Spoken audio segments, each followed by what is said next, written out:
안녕하세요. 네, 안녕하십니까. 네, 일단 오늘 시장 움직임부터 살펴보도록 일단 하죠. 코스피 시장은 다소간 좀 어제 사상 최고가 경신을 한 이후에 다소간의 좀 어려운 상황 좀 나타나고 있지 않나 이런 생각이 좀 많이 들고, 반면에 코스닥 시장은 일단 상대적인 어떤 안정스러운 그런 모습들. 일단 시장의 분위기는 말 그대로 우리 시장, 지금 이제 다우종합지수나 S&P 500 지수보다는 좀 나스닥 지수에 코스피 지수가 조금 좀 같이 영향을 받아가는 그런 모습이 아닐까 말씀 좀 드려보겠습니다.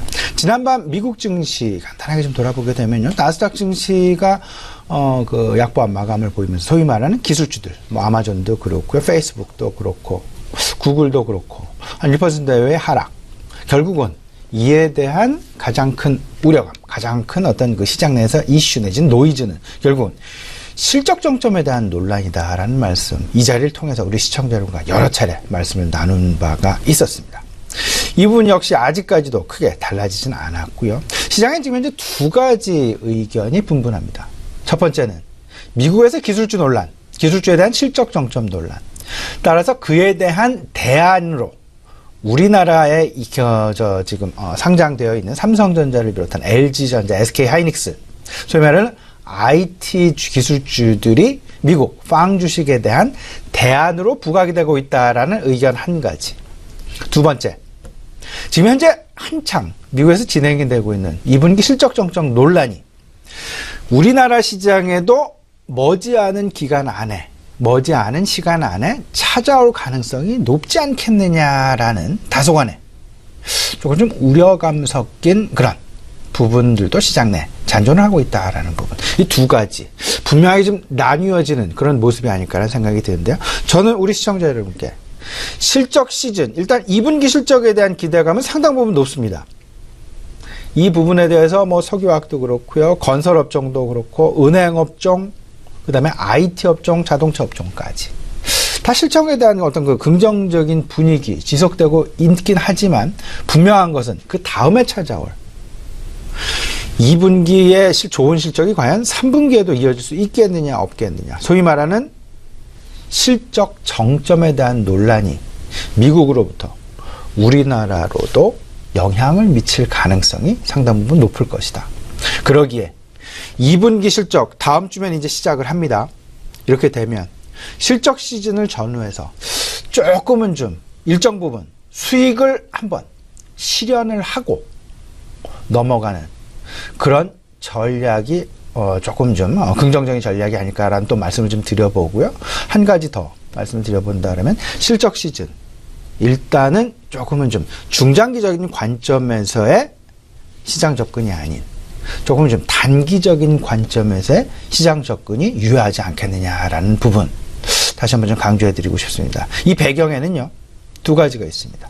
첫 번째는 최근 외국인들의 수급, 달러화의 움직임에 따라서 좌지우지되고 있다라는 부분, 우리 시청자 여러분 다들 알고 계시리라 생각을 하고 있습니다. 달러화가 약세를 보이느냐, 달러화가 강세를 보이느냐에 따라서, 다시 말씀을 드리면 달러화가 약세를 보여야만 외국인들의 수급 개선이 상당 부분 긍정적으로 나타날 수 있고, 달러화가 강세를 보인다라면 외국인들의 수급 개선이 아닌 외국인들의 이탈 가능성이 조금 더 확대되는 그런 모습들로 나타나게 될 것이다. 여기에 결국은 대형주들이 수급에 의해서, 외국인들 수급에 의해서 좌지우지될 수밖에 없고, 그렇다면 오히려 달러화의 방향성이 아직까지는 명확하게 나타나고 있지 않은 상황이다라면, 오히려 지금 현재의 상황은 외국인들 수급에 의해서 좌지우지가 되는 대형주, 시총 대형주 쪽에 대한 포커스가 아닌 오히려 2등 주식, 옐로우 칩에 대한 관심을, 그리고 실적이 개선되는 옐로우 칩에 대한 관심을 갖는 것이 훨씬 더 안정적인 수익을 가져갈 수 있다라는 부분, 이 부분도 한번 같이 생각을 해 보시고요. 또 한 가지, 결국은 이제 한국은행 그 금융통화위원회에서 금리 결정 지금 조만간 이제 이루어지겠죠. 동결로 갈 수도 있고, 아니면 금리 인상으로도 갈 수도 있고. 근데 지금 시장에서 가장 크게 대두되고 있는 부분은 아무래도 유동성 논란이 아닐까 싶습니다. 유동성 논란, 물론 당장은 아니지만 중장기적으로, 그리고 하반기 이내 있을 이야기일 텐데, 미국에서 추가적인 금리 인상이 일어나게 된다면 지금 현재 동률의 기준금리 1.25% 이 부분에 한미 간 금리 역전 현상이 나타날 것이다. 한미 금리 역전 현상이 나타나게 된다면 외국인들의 수급 이탈이 상당 부분 크게 나타날 가능성도 있다라는 부분 꼭 염두에 두시면서요. 두 가지입니다. 실적 시즌에 대한 실적 논란. 두 번째, 유동성에 대한 유동성 논란. 지금 현재 시장이 긍정적으로 흘러가고 있다라면, 혼조 양상이 나타나고 있지 않다라면 유동성 장세에서 실적 장세로 자연스럽게 이전이 되어가는 그런 흐름을 보여야 하는데 지금 다소간에 좀 혼란 상황이 지금 시장 내에 나타나고 있다라는 부분. 이럴 때는 최대한 좀 짧은 관점에서의 시장 매매가 바람직하지 않겠느냐. 이런 부분 좀 참고해서 생각해 보시면 어떨까 싶습니다. 자, 그리고 최근 한국이나 정부 추가 경전 예산안 집행에 따라서 하반기 경제 성장률 상향 조정할 수도 있다라는 그런 이야기를 내놓은 상황입니다. 하지만 국책 연구기관의 연구에 따르면 하반기 경제 회복에 관련해서 좀 회복이 느릴 수도 있다라는 이런 이야기도 내놓고 있는 상황이거든요. 예, 최근 들어서 그런 이야기들이 최근 많이 나오고 있습니다. 우리 시청에서 다들 알고 계시겠습니다. 일단 한국은행 같은 경우에는 우리나라 경제 성장 전망치를 지난 4월이었습니다. 2.5%에서 2.6%로 0.1%포인트 상향 조정한 바가 있었습니다. IMF 역시 마찬가지고요. OECD 역시 마찬가지. 그리고 추가적으로 신정부 출범한 이후 정부에서는 일단 11.2조 원의 추가 경정 예산안, 이 집행에 따른 일자리 창출 그리고 내수 부양 같이 나타나게 되면서 국내 GDP 성장률의 추가적인 성장 가능성, 추가 경정 예산안의 효과 0.2%포인트의 성장이 추가적으로 더 가능하지 않겠느냐. 따라서 기획부총리 그리고 한국은행에서도 추가적으로 7월달 우리나라 하반기 경제성장 전망치의 상향 조정이 가능하지 않겠느냐.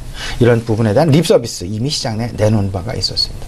근데 문제는 지금 이제 보호무역이 계속해서 진행이 되고 있고 그 다음에 가계부채에 대한 하방 리스크가 분명히 존재한다. 이런 부분들이 계속 이야기가 되면서 여기에 더 나아가서 최근 나타나고 있는 국제 유가의 하락 부분. 물론 지난밤에는 소폭 0.9% 정도 반등을 해서 43달러 턱걸이를 하는 그런 모습을 나타났었습니다만은 하지만 43달러를 전후한 지금 현재의 움직임 불과 3, 4개월 전 국제 유가는 55달러 내외에서 움직였었습니다. 이런 부분들을 생각을 해본다라면 소위 말하는 물가 상승률의 가장 근본이 되는 국제 유가의 방향성 일단은 조금 좀 하락되어 있기에 물가 성장률, 물가 상승률 자체가 상당히 거꾸로 보면 좀 부담으로 다가올 가능성도 없지 않아 있다라는 것. 이런 상황 속에서 과연 추가적인 경제 성장률 전망치의 상향 조정이 가능하겠느냐. 지금 현재 가장 중요한 부분은요.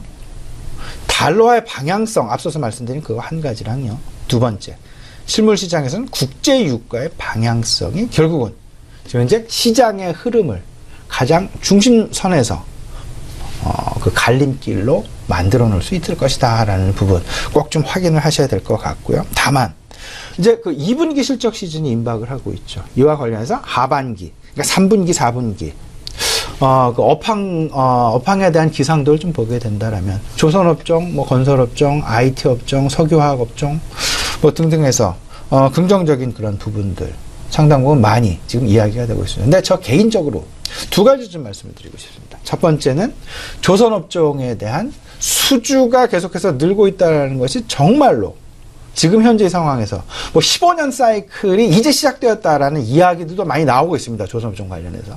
하지만 저는 15년 사이클이라는 상당히 긴 사이클이기에 서둘러서 접근할 필요가 없다라는 말씀을 좀 드려봅니다. 저는 오히려 15년이라는 긴 사이클이기 때문에 조금 좀 늦게 조선업종의 사이클에 진입을 하셔도 전혀 수익률에는 크게 변화가 없을 것이다 라는 말씀 드려봅니다.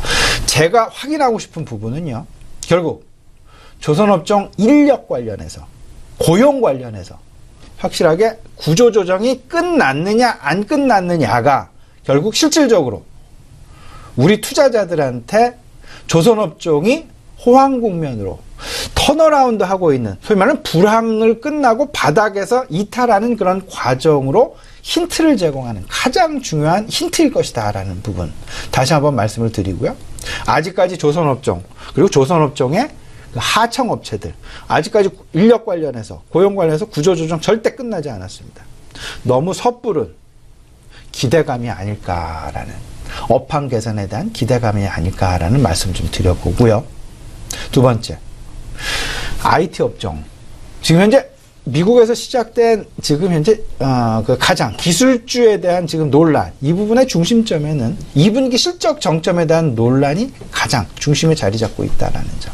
그렇다면 지금 현재 IT 업종, 반도체하고 디스플레이를 잘 봐야 되겠죠. 2분기 긍정적입니다.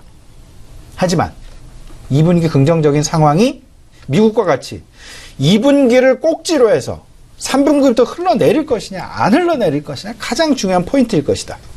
근데 지금 시장에서 나오고 있는 이야기, 그리고 계속 조사가 되고 있는 이야기들은 IT 물량 측면에서 정체기로 진입을 하고 있다.